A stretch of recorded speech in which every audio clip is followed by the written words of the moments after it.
Good morning students. हमने आपको previous class में आवश्यकताओं के बारे में पढ़ाया था।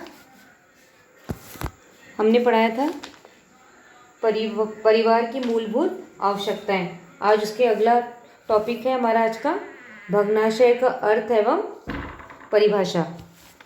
क्लियर? सभी ध्यान से सुनेंगे कि अब भग्नाशय का अर्थ क्या है। व्यक्ति की वो मानसिक स्थिति जो अथक परिश्रम व प्रयत्न करने पर भी आवश्यकताओं की पूर्ति न होने पर उत्पन्न होती है। मतलब मनुष्य बहुत प्रयत्न करता है कि हम अपनी सभी आवश्यकताएं, जो भी हमारी आवश्यकताएं उसे पूर्ण कर ले। उसके लिए वो जी जान से मेहनत करता है, अपनी पूरी मेहनत लगा लेता है। फिर भी वो जब उसकी आवश्यकताएं पूरी नहीं हो पाती हैं तो इससे जो मनस्थिति उत्पन्न होती है उसे हम क्या कहते हैं? भग्नाशय कहते हैं। अर्थात आवश्यकताएं व्यक्ति की वह अनिवार्यता है जो उसकी पूर्ति होने पर उससे उत्पन्न सुख व संतुष्टि में निश्चित होती है, किंतु उसकी पूर्ति न होने पर उसे जो मानसिक व हार्दिक ठेस पहुंचती है उसी का नाम भग्नाशय है ना। क्लियर हो गया? मतलब कि मनुष्य की जब आवश्यकताएं पूर्ण हो जाती है तो उसे संतुष्टि मिल जाती है, और लेकिन जब तक आवश्यकताएं पूर्ण नहीं हो पाती हैं तब तक वह संतुष्ट नहीं हो पाता है, और उसमें एक मानसिक व हार्दिक ठेस पहुंचती है कि उसे ये लगता है कि मैं इन आवश्यकताओं को पूर्ण नहीं कर पाया, मतलब मैं इस लायक ही नहीं हूँ कि मैं इन आवश्यकताओं को पूर्ण कर पाऊँ। तो वह एक हीन भावना उसके अंदर ग्रस्त हो जाती है, और इसी परिस्थिति को हम क्या बोलते हैं? भग्नाशय।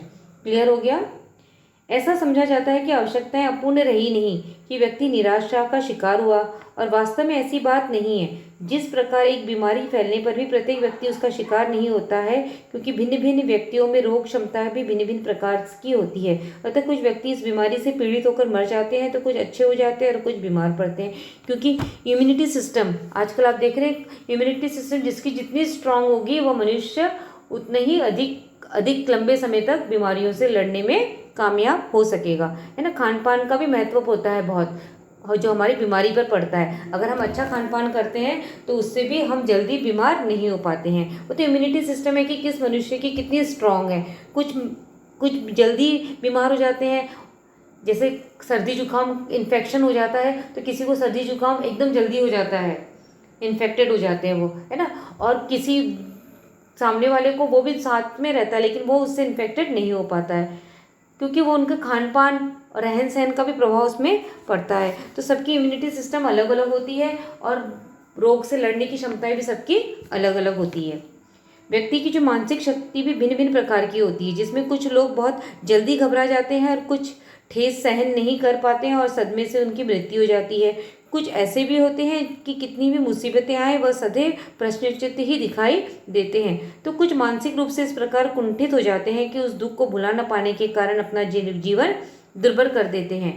व्यक्ति की यह अंतिम स्थिति भी भग्नाशय की स्थिति होती है, जो कुछ कमजोर मस्तिष्क या अत्यंत तीव्र अभिलाषा के व्यक्तियों को अपना शिकार मानती है। जिनका मस्तिष्क बहुत कमजोर होता है, जो हृदय बोलते हैं ना, जिनका हृदय बहुत कमजोर होता है, जो थोड़ी सी बातों, अगर कोई नुकसान हो जाता है तो उनके हृदय में इतना धक्का बैठ जाता है कि उनकी मनस्थिति डावाडोल हो जाती है। तो सबकी रोगों से लड़ने की क्षमताएं भी अलग होती हैं। कोई उस दुख को इतनी गहराई से ले लेता है कि उसका मानसिक संतुलन बिगड़ जाता है, और कोई मनुष्य ऐसे होते हैं कि उनके अंदर बहुत सारे दुख हैं लेकिन फिर भी वह सदैव हमें मुस्कुराते हुए दिखाई देते हैं। तो ये सब सिचुएशन है, भग्नाशय की ही कंडीशंस हैं। शाब्दिक रूप में कहा जा सकता है कि व्यक्ति की आशाओं के भग्न हो जाने के परिणाम स्वरूप उत्पन्न मानसिक स्थिति को ही भग्नाशय कहते हैं। शाब्दिक रूप में कहा गया है।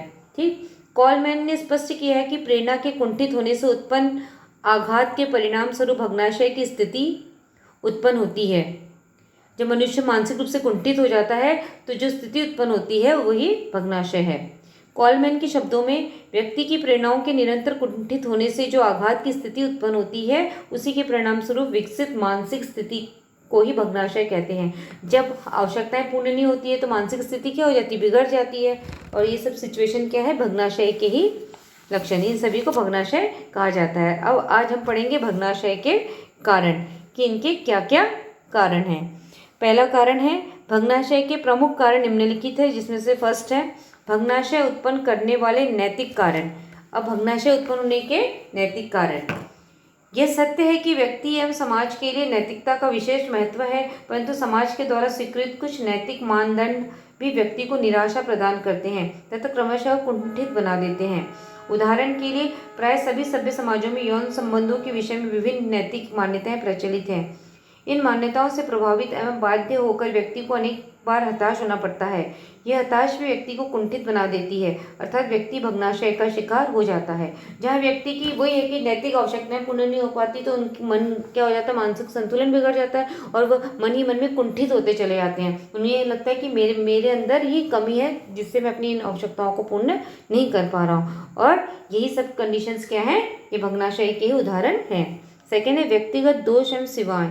भग्नाशय उत्पन्न करने वाले कारकों में व्यक्तिगत दोष एवं सेवाओं का भी उल्लेख मिलता है। समाज में कुछ व्यक्ति ऐसे भी होते हैं जो किसी न किसी शारीरिक अथवा मानसिक दोष से युक्त होते हैं। ऐसे व्यक्ति अपनी आवश्यकताओं की सामान्य रूप से पूर्ति नहीं कर पाते। उदाहरण के लिए विकलांग बालक भाग दौड़ के खेलों से वंचित रह जाते हैं तथा विकलांग व्यक्ति अधिक परिश्रम न कर सकने के कारण अपनी आवश्यकताओं के अनुसार धनोपार्जन भी नहीं कर पाते। विकलांग मतलब अगर वो विकलांग पैरों से है तो वो जैसे नॉर्मल बच्चे खेलते हैं वो दौड़ भाग कर भी कोई कार्य नहीं कर सकता है, और इसके अकॉर्डिंग वो अधिक पैमाने में धन भी अर्जित नहीं कर सकता और अपनी आवश्यकताओं को पूर्ण भी नहीं कर पाता। इसमें तो कुछ ऐसे विकलांग होते हैं, सभी विकलांगों के विषय में नहीं कहा गया है। कुछ विकलांगों में बहुत स्फूर्ति होती है, वो सोचते हैं कि भगवान ने हमें विकलांग बनाया तो क्या, फिर भी उनमें हिम्मत होती है, ताकत होती है, और उस बेस पर भी वो बहुत सारे कार्य करते हैं और आगे बढ़ते हैं। इस प्रकार की परिस्थिति में व्यक्ति अपनी सामान्य आवश्यकताएं पूरी न कर सकने के कारण कुंठित हो जाता है तथा भग्नाशय की स्थिति विकसित हो जाती है। इसी प्रकार प्रत्येक व्यक्ति की अपनी कुछ सीमाएं एवं क्षमताएं होती हैं। इन सीमाओं के कारण भी व्यक्ति निराशा एवं भग्नाशय का शिकार हो जाता है। मतलब किसी हद तक ही मनुष्य कुछ सीमाएं, मतलब कुछ हद तक ही मनुष्य अपनी आवश्यकताओं को पूर्ण कर पा सकता है। सभी आवश्यकताएं नहीं पूर्ण होती हैं, और जब सभी आवश्यकताएं पूर्ण नहीं होती है तो मनुष्य के अंदर भग्नाशय की स्थिति उत्पन्न होती है। थर्ड है प्रबल परस्पर विरोधी आवश्यकताएं एवं इच्छाएं। कभी कभी परिस्थितिवश अथवा स्वभाव की विविधता के कारण व्यक्ति कुछ ऐसी आवश्यकताओं को महसूस करने लगता है जो स्वभाव एवं पूर्ति की संभावना के दृष्टिकोण से परस्पर विरोधी होती हैं। यह निश्चय है कि कोई भी व्यक्ति एक ही समय में परस्पर विरोधी आवश्यकताओं की पूर्ति नहीं कर सकता। इस प्रकार की परिस्थिति में व्यक्ति को अनिवार्य रूप से किसी एक आवश्यकता की अवहेलना करनी पड़ती है तथा उसे असंतुष्ट ही रहना पड़ता है। इस स्थिति के परिणाम स्वरूप व्यक्ति भग्नाशय का शिकार होता है। जब प्रबल परस्पर विरोधी आवश्यकताएं होती हैं, जब दो आवश्यकताएं बहुत इंपॉर्टेंट है और जिनमें से वो केवल एक ही आवश्यकता की पूर्ण कर पाता है, दूसरों को नहीं कर पाता है, तो वो कुंठित हो जाता है और तब भी भग्नाशय का वो शिकार हो जाता है। आकांक्षाओं का उच्च होना। व्यक्ति की आकांक्षाएं तो बहुत उच्च होती हैं, ये बात है, व्यक्ति की आकांक्षा उच्च होती है, लेकिन हर व्यक्ति अपनी सभी आकांक्षाओं को पूर्ण नहीं कर पाता है, और जब वो सभी आकांक्षाओं को पूर्ण नहीं कर पाता है तो क्या हो जाता है, उसके मन में उसका मन कुंठित हो जाता है, वो अपने भाग्य को कोसता है ना, और वो भी भग्नाशय का शिकार बन जाता है। फिफ्थ है भग्नाशय उत्पन्न करने वाले प्राकृतिक कारण। अब प्राकृतिक कारण कौन से हैं? कुछ प्राकृतिक कार्य की परिस्थितियां भी व्यक्ति के सामान्य जीवन पर गंभीर प्रतिकूल प्रभाव डालती है, जैसे भूचाल, बाढ़, सूखा, महामारी आदि प्राकृतिक विपदाएं यदि बार बार आती रहें तो उनके प्रभावित व्यक्ति का भग्नाशय का शिकार हो जाना संभव है। मतलब भग्नाशय का मीनिंग है कि मनुष्य इतना निराश हो जाता है कि उसे लगता है कि अब जीने से भी कोई फायदा नहीं है। अब जैसे कोरोना ही आया, इस कोरोना से भी आज हर एक मनुष्य हताश है, निराश है ना। पहले ऐसा जीवन उसे जीने को नहीं मिल रहा है, वो अपनी आवश्यकताएं भी पूर्ण नहीं कर पा रहा है, तो वो मनुष्य क्या हो गया, दिन प्रतिदिन ये कोरोना इतना लगातार बढ़ता चला जा रहा है, तो मनुष्य के अंदर निराशाएं उत्पन्न होती जा रही है, वो धीरे धीरे भग्नाशय का शिकार होता जा रहा है। सिक्स्थ है आर्थिक कारक। आर्थिक कारक मीन्स मनुष्य की क्षमताएं, आर्थिक क्षमताएं। कुछ आर्थिक कारक या प्रतिकूल आर्थिक परिस्थितियां भी व्यक्ति के जीवन में भग्नाशय को उत्पन्न कर देती हैं। यह एक पूर्ण सत्य है कि किसी भी आवश्यकता की पूर्ति करने के लिए कुछ न कुछ धन की अनिवार्य रूप से आवश्यकता होती है। यही है ना, जो व्यक्ति धन से अपनी आवश्यकता पूर्ण कर लेता है वो प्रसन्न रहता है, और जो धन के अभाव में अपनी आवश्यकताओं को पूर्ण नहीं कर पाता तो वो कुंठित हो जाता है और भग्नाशय का शिकार बन जाता है। और नेक्स्ट है सामाजिक कारक। कुछ सामाजिक कारक प्रतिकूल परिस्थितियां भी व्यक्ति के सामान्य जीवन तथा मानसिक संतुलन को प्रभावित करती हैं। इन कारकों का शिकार हो जाने की स्थिति में व्यक्ति असंतुष्ट हो जाता है। पर समाजशास्त्रियों का कहना है कि प्रत्येक समाज में व्यवस्था बनाए रखने के लिए विभिन्न रीति रिवाज, प्रथाएं तथा विधि विधान निर्मित किए जाते हैं। इसके अतिरिक्त प्रत्येक समाज में धार्मिक नियम, जातिगत अथवा प्रजातिगत नियम भी विशेष भूमिका निभाते हैं। यह समस्त नियम, विधि विधान मौलिक रूप से तो समाज में व्यवस्था एवं नियंत्रण बनाए रखने के साधन होते हैं, परंतु अनेक बार व्यक्ति के मानसिक जीवन पर भी प्रतिकूल प्रभाव डालते हैं। इनकी प्रबलता से व्यक्ति अपने अधिकार प्रतिबंधित हो जाते हैं तथा उनकी स्वतंत्रता घट जाती है। इससे व्यक्ति गंभीर मानसिक संघर्ष का शिकार हो जाता है तथा इस प्रकार के निरंतर मानसिक संघर्ष के परिणाम स्वरूप भग्नाशय की स्थिति उत्पन्न हो जाती है। मतलब अगर मनुष्य को इस समाज में भी रहना है तो उसे कुछ नियम फॉलो करने होंगे, तभी वह इस समाज में रह सकता है। अगर इस समाज से जरा हट जाता है तो लोग क्या उसकी अवहेलना करते हैं और वो जिससे उसका मन कुंठित हो जाता है और वो भग्नाशय का शिकार हो जाता है। क्लियर हो गया? अब आप लोगों को भग्नाशय के लक्षण हमने अभी कारण पढ़े थे और उसको एक्सप्लेन किया था, तो आप लोगों को क्लियर हो गया होगा कि क्या क्या कारण होते हैं, कैसे मनुष्य भग्नाशय का शिकार हो जाता है। अब अगली क्लास में हम पढ़ेंगे भग्नाशय के परिणाम, ठीक है? और इसके बाद हो सकता है उसके अगली क्लास में ये लेसन हमारा कंप्लीट हो जाए और मे बी नेक्स्ट मंथ, अगले महीने में आप लोगों के हाफ ईयरली एग्ज़ाम स्टार्ट होने वाले हैं, तो सभी बच्चे प्रिपेयर करें, तैयार हो जाएं और जो भी मैडम पढ़ाती हैं आप ध्यान से सुनेंगे, समझेंगे।